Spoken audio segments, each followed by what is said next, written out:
ายดีสดจังสบายดีอ๋อเฮ็ดย่างอันนี้น่ะเฮ็ดส้ม เพราะว่าช่วงนี้กะอากาศมันเริ่มร้อนหลายก็เลยน้องกะอยากกินมะม่วงทุกคนเลยมื้อนี้กะสองสาวอยู่เฮือนอยู่ศาลพี่น้องเป็นสาวโสดข้างบ้านเด้ นอนก็นอนน้ำกันไปใส่ก็ไปน้ำกันไปอาบน้ำก็ไปอาบน้ำกันสาวโทสมมุติว่าใกล้สิฮอดสงกรานต์ก็คือเจ้าก็ไปเที่ยวคือกันบ่หรือว่าจังใดบ่มีครูบ่มีคู่บ่บ่มีครูไปบ่ได้แสดงว่าตอนนี้ก็คือต้องการคู่โอ้บ่มีคันมีคู่กับไปเล่นคือกันเนาะสงกรานต์เนาะตอนนี้ยังบ่มีคู่ก็เลยบ่ได้ไปบ่โอ้มีแต่เนมเบิ่งเขาเจ้าไป บ่มีรถเด้บ่มีรถแน่รถเจ้าอันนี้รถเก่าเจ้าหั่นไปบ่ได้ตายเลยเอาบ่ได้ยังโสดยังซิงกลับมาหาสาวโทได้เด้อพี่น้องตอนสงกรานต์พี่น้องเอ้ยเพิ่นว่ายังบ่มีคู่ถ้ามีคู่เพิ่นก็จะไปเที่ยวเกงอะล่องเกงลีนพุ่นแหละพี่น้องเอ้ยเพิ่นสาวจังก็ไปกันบ่สาวจังเจ้าบ่มีหมดอ้าวพี่น้องเอ้ยสองคนนี่ผู้ใดก็บ่มีคู่เด้อสาวสวยบ้านอาล่องบ้านแกงอาล่องภาษามังกรเอิ้นวิลาร่อง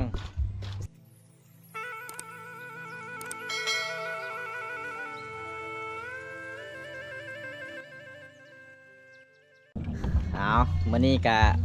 ได้พอสาวสวยอีกทุกคนสบายดีสบายดีสดจังสบายดีอ๋อเฮ็ดย่างอันนี้น่ะเฮ็ดส้มอ๋อไปเมื่อใดก็กินแต่ส้มมะม่วงเนาะโอ้สาวโทนี่มักอีหลีทุกคนมะม่วงเลยพี่น้องเอ้ย เพราะว่าช่วงนี้กะอากาศมันเริ่มร้อนหลายก็เลยน้องกะอยากกินมะม่วงทุกคนเลยมื้อนี้กะสองสาวอยู่เฮือนอยู่ศาลพี่น้องเป็นสาวโสดข้างบ้านเด้ นอนก็นอนน้ำกันไปใส่ก็ไปน้ำกันไปอาบน้ำก็ไปอาบน้ำกันผู้หนึงตำผู้หนึงก็คืออีกอย่างคือเอิญนี่ปาดมะม่วงสุดยอดหลายทุกคนน้องๆสองคนนี่พี่น้องเป็นความสามัคคีทุกคน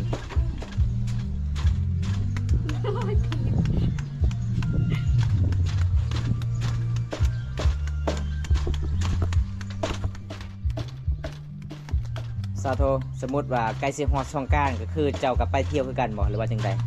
บ่มีครูบ่มีคู่บ่บ่มีครูไปบ่ได้แสดงว่าตอนนี้ก็คือต้องการคู่โอ้บ่มีคันมีคู่กับไปเล่นคือกันเนาะสงกรานต์เนาะตอนนี้ยังบ่มีคู่ก็เลยบ่ได้ไปบ่โอ้มีแต่เนมเบิ่งเขาเจ้าไป บ่มีรถเด้บ่มีรถแน่รถเจ้าอันนี้รถเก่าเจ้าหั่นไปบ่ได้ตายเลยโอ้พี่น้องเอ้ยเอาบ่ได้ยังโสดยังซิงกลับมาหาสาวโทได้เด้อพี่น้องตอนสงกรานต์พี่น้องเอ้ยเพิ่นว่ายังบ่มีคู่ถ้ามีคู่เพิ่นก็จะไปเที่ยวเกงอะล่องเกงลีนพุ่นแหละพี่น้องเอ้ยส่วนสาวจังก็ไปกันบ่สาวจังเจ้าบ่มีหมดอ้าวพี่น้องเอ้ยสองคนนี่ผู้ใดก็บ่มีคู่เด้อสาวสวยบ้านอาล่องบ้านแกงอาล่องภาษามังกรเอิ้นวิลาร่องภาษาลาวเอิ้นบ้านแกงอาล่องบ้านแกงอาล่องก็มีปลาขยองหลายเด้อทุกคนก็เลยก็เจ้าตั้งชื่อบ้านแกงอาล่องแล้วก็มีทะเลท่องเที่ยวล่ะพี่น้องไกลสิฮอดสงกรานต์สาวๆเบาๆทางใดมากก็คือมาเที่ยวแกงอาล่องได้ทุกคนแล้วก็มาเที่ยวแกงลีนได้เซละนองบ้านเฮาก็มีเขื่อนเซละนองเลยทุกคนเลยเป็นตะม่วนหลายธรรมศาสตร์สดๆงดงามเลยพี่น้องมีเสียงนกห้องแซวๆตามแคมป์เซละนองเป็นตะม่วนมาเมื่อนี้ก็สาวก็โสดอีกบ่มีคู่อีกสิไปนำลินสงกรานต์เพิ่นว่าเพื่อนอยู่บ้านเฮานี่บ่ได้ลินเนาะมีแต่ไปลินอยู่แกงเนาะบ้านเฮาเนาะบ้านเฮายังเป็นบ้านนอกบ้านนาเด้บ่คืออยู่ในเมืองลินตามเฮือนศาลบ้านช่องเลยคือบ้านเฮานี่ต้องไปลินจุดมันมีแกงทุกคนเลยละลายหมู่บ้านลายเมือง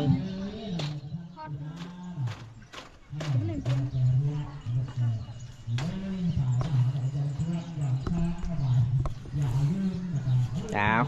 ผู้หนึ่งตามแล้วผู้หนึ่งกับปาดมะม่วงเห็นบ่สามัคคีหลายเลยทุกคนสาวลาวสองคนนี่พี่น้อง Jangan lah sedang pernah nama sih. ได้ตาน้ำเปรี้ยมะนาวละเป๊ะเขาว่าอยู่ได้แต่ลูกสงครามยูเครน กะสงครามย่นนี่เถอะเงี้ย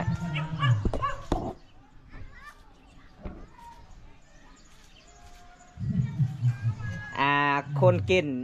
มังม่วงหน้าฮักหลายโอ้ขอบใจอายมือหน่อยเด้อสาโท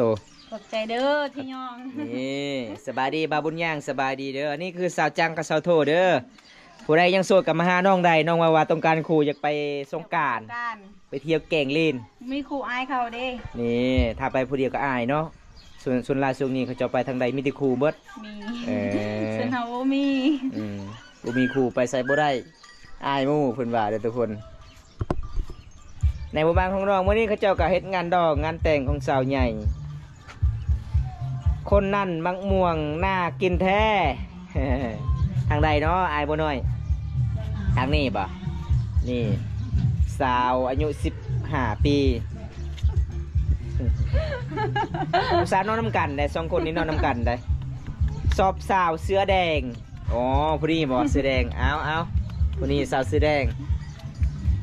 ผมไปล่มได้บ่ครับคนหันมะม่วงเพิ่นว่าอยากไปล่มเจ้าได้บ่ ได้ ได้เด้อ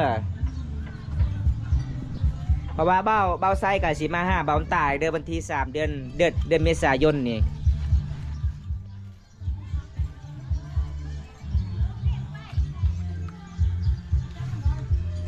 อันนี้คือสาวลาวจะกินมะม่วงพี่น้องเลยอ้าวมะม่วงเนี่ยมันมีอย่างคือแข็งอะไรทั้งมะม่วงเนาะ บ่ได้แข่ง มะม่วงจักหน่วยมื้อนี้ สี่ 4หน่วยแสดงว่าน้องมา2คน4หน่วยเด้ เจ้า2หน่วยกินสาวจัง2หน่วยเนาะผู้ละ2หน่วยหมดมากินเอาแซ่บหลายผมกำลังสิไปหาบ่าวใส่อายบุญตาโอ้โดย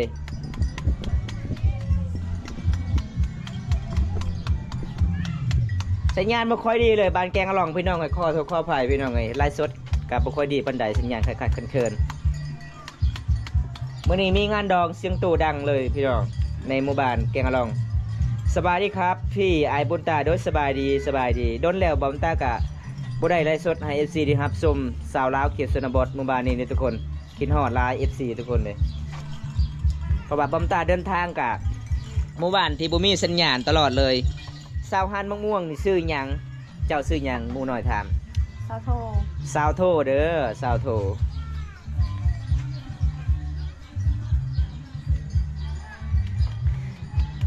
พอได้จะกินมะม่วงกับมาบ้านแกงอล่องเลยพี่น้องมีติด2หน่วยได้ บ่กินหลาย บ่หลาย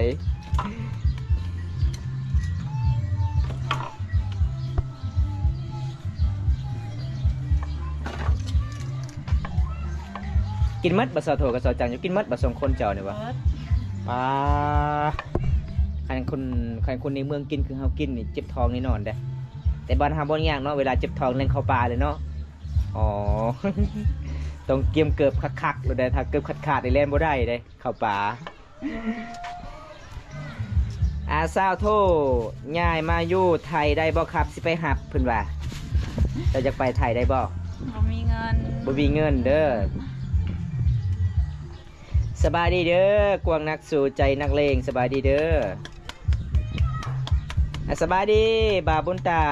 แล้วสาวโทสบายดีไอซ์นีจากอเมริกาเนี่ย โดยสบายดีเด้ออ้าย นี่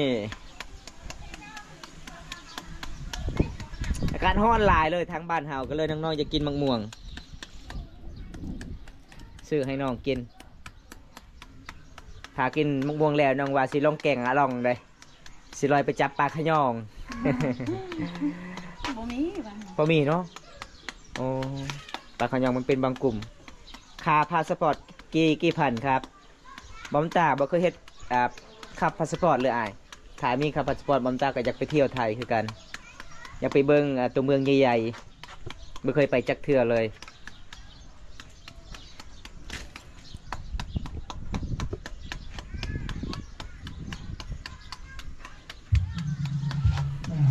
เบิ่งพี่น้องถนัดเลยบนเห็ดจับเจ็ดเป็นหันมะม่วงมันง่ายเลยสุดยอดเวลาเขาออกทางไฮนี่แซ่บเนาะกินเนาะบ่กินข้าวก็ได้อดเลยกินแต่ส้มมีแห้งเนี่ยเวลาเขาทางไฮเห็ดสวนชาวจังวันนี้จะปลูกมันบ่อยู่เพื่อนใส่ว่าชะโทว่าจะไปปลูกมันชะโทคือตัวเนาะชะโทเนาะ แม่นเมื่อวานนี้เขาไปก้นมันน่ะเอ้ มี ย ก้นมันเอ้าชาวจังว่าอยู่เพื่อน เขาไปก้นมันนะเมื่อวาน แม่มาชาวจังบอยอีกแล้วอยู่เพื่อนอีกแล้วมัน ไอ้นี่เราพวกต้อง บ่ กินหมดคงจุจุ แม่นครับเอาพี่น้องน่าจะแซ่บหลายเด้อผู้ใดจะกินมักม่วงกับมาได้ตำเผ็ดๆเด้ออายจะกินน้ำอายสินี่ว่ะ โดย เพราะว่าซาวโทมักเผ็ดๆเด้ออายมักเผ็ดแห้งหลายเลยซาวโทนี่เมื่อวานนี่ข่อยกินกับซาวโทปอจนน้ำลายออกเลย กินให้มีแฮง ถ้ากินเผ็ดมันมีแห้งบ่อ๋อเห็ดไห้ส่วนก็มีแห้งก้อนมันก็มีแห้งโอ้ตักน้ำก็มีแห้งเอาเห็ดเผ็ดโลด คือแบบตอนนั้นน้องบ่ได้กินหยังคาลัมตอนกินยาบ่ได้กิน สาวโทอีหยังสาวโศกขาดองจักบาทผู้ใดเนาะครับสาวโศกอันนี้สาวโทเด้อไอ้ สาวโทบ้านแกงอลองเลยเป็นโมโคของสาวไทยเอาพัวปะก็เลยเป็นสาวค้างบ้านสาวโสดค้างบ้านกับสาวจังนี่ตะกี้น้องนอนนำกัน3 คนแต่ช่วงนี้น้องแต่2 คนนี่แหละไอ้ฉันนี่ว่าค่อยกะมักคือกันเผ็ดเพิ่นว่า มาเด้อมากินเด้อ นี่บินมาโลดแต่มิลกา บินแต่มิลกาก็ลงอยู่ประเทศไทยอยู่กรุงเทพเนาะเคยขี่รถยนต์ปะ บ่เคย ขี่แต่รถจักร ขนาดรถเมย์ยังบ่เคยขี่ บ่เคยขี่เลยปะโอ้ เดาจาประมาณ ไส้สาวโทขะดองจักบาทหมูน้อยว่าขะดองเจ้าจักบาท 50 ล้านก็ตกเป็น10,000ปลายเนาะเอาจบระวังได้จะหน่อยทึกตีนตัวเองเดี๋ยวต่ำแห้งๆเลยนะมาพี่น้องเอ้ยพอได้จะกินมะม่วงสาวโทตำให้กินเด้อแซ่บหลายเด้อทุกคน แต่ว่าบ่ได้ใส่ปลาแดกเด้อ เป็นยังคลาม บ่ได้ เด้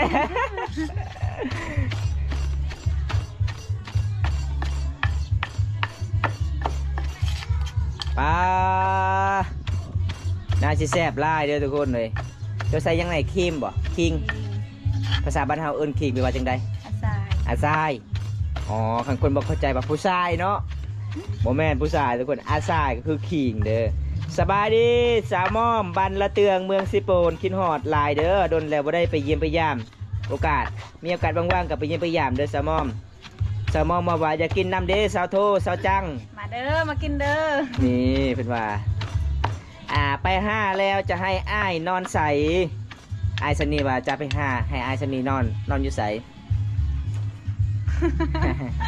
นอนอยู่เมือง นอนอยู่เมืองเด้อเพิ่นว่าก็คือเป็นคนลาวก็คือนอนได้อยู่ชนบทถ้าเป็นคนนอนเฮิน ต่างชาติก็คือนอนบ่ได้ใหญ่เพราะว่าเจ้าหน้าที่บ่ให้นอนช่วงนี้ยันโจรปล้นหั่นนะ เป็นนัว รถคาดองให้ผมจัก50,000 บาทคำ50,000 บาทคำ2 บาทได้บ่เซาโทเพิ่นว่า คำมันแพงในคำเลย ได้รุ่นเล็กถ้าได้คำ2 บาท โดยโดยขอบใจละลายเด้อสาวมอมขอบใจละลาย112 ทานขอบใจละลาย5ลายเลยเด้อที่กดให้โดนเลยบ่โดยไล่สดเกือบเป็น2 เดือนแล้วทุกคนเลยมีงานดองในหมู่บ้านสาวโทมื้อนี้เป็นงานดองสาวใหญ่กับสาวน้อยอีกวิทย์งานดองสาวใหญ่ก็จะเป็นงานดองสาวน้อยอีกสาวใหญ่ขาดอง6 ล้านกีบโอ้ยพี่น้องเอ้ยเป็นสาวฟ้าเฟกขาดองเท่าใดแป้เงินไทยนำขาดองเท่าใด 80,000 ปลายเนาะ50 ล้านเนาะเดี๋ยวนี้บ่ฮอดเรา80,000 ปลายก็80,000นะประมาณ80,000แหละเพราะว่าเงินมันขึ้นเด้เงินบาทเอาสูตรของเพื่อนเวลาตามเสร็จเพื่อนเรียนสากตลอดเลยทุกคนเลยเพื่อนว่าคันโบเลียนี่โบฮูบันไดแสบบันไดโบนัวใส่ยังอีกวันนี้ ใส่น้ำปลาแดก น้ำปลาแดกบ้านเฮาอันนี้เป็นน้ำสางเนาะถ้าว่าอยากกินน้ำปลาแดกนี่ต้องไปตักอยู่น้ำห้วยเลยเอาน้ำสางเลยทุกคนน้ำปลาแดก นี่ใส่ลายแซบลายถ้าใส่ลายเรียบร้อยตอนแรงแลนแน่นอนเข้าป่าป้าเบิ่งหน้าตาเป็นแบบนี้ทุกคน แซ่บแซ่บแซ่บแซ่บถ้าเป็นแฟนกันเฮานอนบ้านแฟนเฮาบ่ได้บ่ถ้าเป็นคนลาวนี่ดอนนอนใดอ้ายเป็นคนลาวนี่แบบสัญชาติลาวนี่นอนใดถ้าสัญชาติอื่นก็คือนอนบ่ได้เจ้าหน้าที่บ่ให้นอนเพราะว่าเป็นคนลาวก็คือนอนใดอยู่ อย่างเงี้ย คือตำด้นแท้อ้ายทากินอยู่เด้อเพิ่นว่า มาเด้อแล้วละเด้อ แย่ลันตรีเลยไก่อาริเยวมาเด้อทุกคนกินน้ำกันเด้อจ้า มื้อนี้บ่ได้เรือละเด้อสาดเด้อ เป็นยังมันห่อนไล่ ทาเรียนสักเจ็บทองบ่ได้ยินบูฮันว่าคันทา มาเด้อกินชมเด้อ เอามาพี่น้องกินน้ำกันทุกคนเลยกินน้ำกันเด้อกินน้ำกันกับสาวลาวมาสาวโทสาวจังFCนี่เด้อ มาเด้อกินชมน้ำกันเด้อมากินชมน้ำกันเด้อ นี่คนไทยไปต้องขอบพ่อแม่ฝ่ายหญิงครับถึงสีนอนใดโอ้แม่นครับน้องก็นอนแบบจักบอมตาสีเบาในใดพี่น้องว่าบ่ออกเลยทุกคนบ่ฮู้คือกันแล้วพี่น้องเอ้ยแอมเนาะภาษาบ้านเฮาเอิ้นแซ่บไปว่าจังใดแอมลึคือแซ่บหลายอร่อยมากเลยคือเลียมสากเป็นตาแสบแท้เพิ่นว่า แสบหลายเด้อทุกคนแสบหลายอร่อยแบบน้องตำนี่ใส่แต่ขิงกับผักเทียมแล้วก็น้ำสากที่เฮาตักกินทุกคนบ่มีปลาแดกก็แสบแดดแบบบ้านเฮาก็กินแบบบ้านๆดำรงชีวิตบ่เคยกินคือตามในเมืองอีหยังก็กินได้สองคนเจ้านี่กินหมดบ่ปลาเบิดเลยทุกคนเลยบ่มตาจนอดบ่ไหวละพี่น้องน้ำลายออกแล้ว มาพี่น้องกินน้ำกันเด้อทุกคนนี่กินน้ำกันกับสาวลาวเด้อพี่น้องนี่เบิ่งนี่สาวโทกินแท้กินว่าเลยพี่น้อง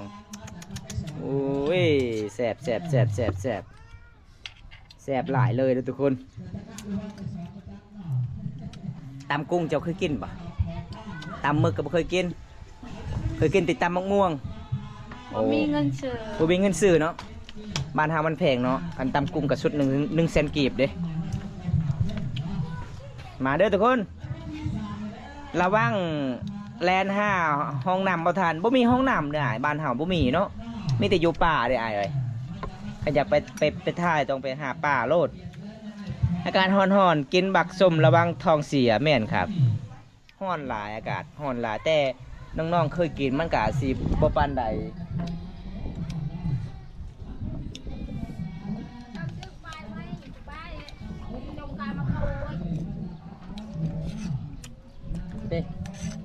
ป้าเจ้าคือละจงตามมาโทอดลงในเต้เกี้ยวเลยข้าวปลาลึกๆ แม่นครับปลาสาพูดปลาสาทางปลาสาบ่บันจะไปถ่ายป่ะอ๋อคันทางให้ไปถ่ายป้าทางติดเราเข้ากับบ่ได้เนาะ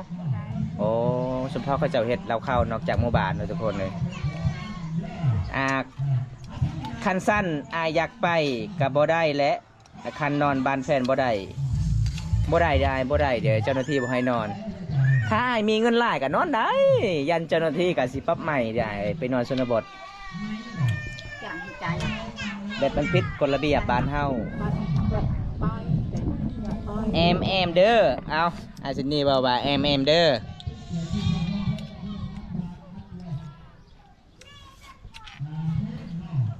แซ่บเนาะแซ่บครับสาวโทบาบุนตาน้ำลายเยอะแม่นครับน้ำลายออกแล้วน้ำมันประเทศลาวลิตรนึงกี่บาทครับประมาณ40 ปลายพันเนี่ยล่ะพี่น้อง40 ปลายพันกีบแต่บอมตาบ่เคยใส่เงินบาทกับบ่ฮู้คือกันแต่เขาเจ้าขายให้1คนเพียงแต่1แสนกีบขายให้คันเจ้าอยากซื้อ3แสน4แสนก็เจ้าบ่ให้ขายแบ่งกันอยู่เมืองน้องก็มีแต่ช่องปั๊มน้ำมัน